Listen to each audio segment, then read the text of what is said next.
Hey, what's up guys, Sammy here, and today I've got a review of the QNAP TVS-672N, which is a 6-bay NAS featuring two M.2 PCIe SSD slots, two PCIe expansion slots, an Intel i3 processor, and 4GB of DDR4 memory. Taking a look around the unit, starting from the front, you'll find those 6 bays which can be configured with either 3.5-inch hard drives and/or 2.5-inch SSDs. Above those bays, you'll find those status LED indicators to give you information of the status of the NAS, network connectivity, and USB usage. Next to that, you have a screen which displays information about the NAS, your drive configuration, and network settings, and these can be controlled with the select and enter buttons to the right of the screen. Lastly, on the front, you'll find that power button with a USB port, with that one-touch copy button, which allows you to copy files from a USB drive to the NAS in one click, and you can configure where these files go within QNAP's QTS operating system. Taking a look at the back of the QNAP TVS-672N, we'll find those two PCIe expansion slots.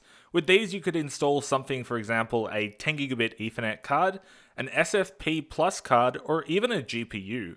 Important to note though, with the slot 1, this is a PCIe Gen 3 x 16 slot, and slot 2 is a PCIe Gen 3 x 4 slot. Next up, we'll find that HDMI 2.0 port for use with either QNAP's hybrid desk station application that lets you control media playback through a display or a TV.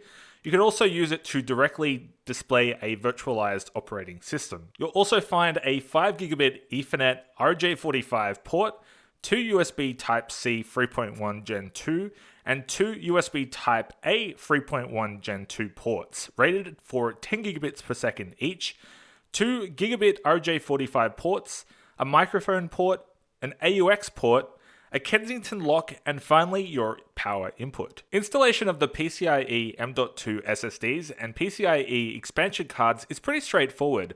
First, remove these 3 screws from the back of the unit, removing the chassis, and from here you'll find those two PCIe M.2 SSD slots and two PCIe expansion card slots. Installation of memory can be a little bit confusing on this NAS, but you'll find it if you remove 3 of the right bays on the front of the unit. The QNAP TVS-672N supports up to 32GB of SODIMM DDR4 memory. Okay, let's talk about my experience of setting up the QNAP TVS-672N.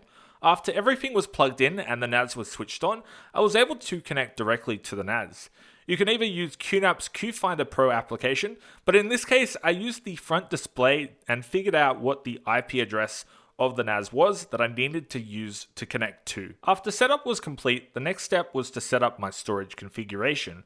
In this case, I just set up a crucial 1TB SSD as a single static volume to give you a rough idea of what you can expect over 5GB Ethernet. If you haven't experienced QNAP's QTS web operating system before, you'll find its ease of use a big plus when it comes to managing your NAS. The overall system feels responsive, and it's easy to install applications through its App Center. You can also install applications such as Container Station, which allows you to create multiple LXC and Docker virtualized applications, or Virtualizer Station, which allows you to install multiple operating systems such as Linux or Windows. Besides those apps, you'll find a wide range of apps including QVR Pro, cloud backup apps, and much more. Performance-wise, as I mentioned, I'm using a crucial 1TB SSD, but if I did have more drives, I'm sure we could expect to see higher performance numbers.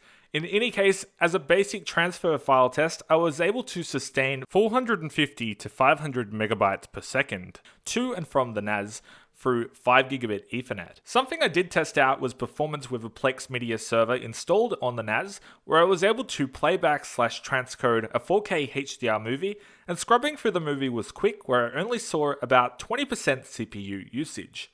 That being said, my Samsung 4K TV is connected through my PC through HDMI, and with that 5GB Ethernet to the NAS, so that could also be a factor. For business usage though, I think the QNAP TVS-672N NAS makes the most sense.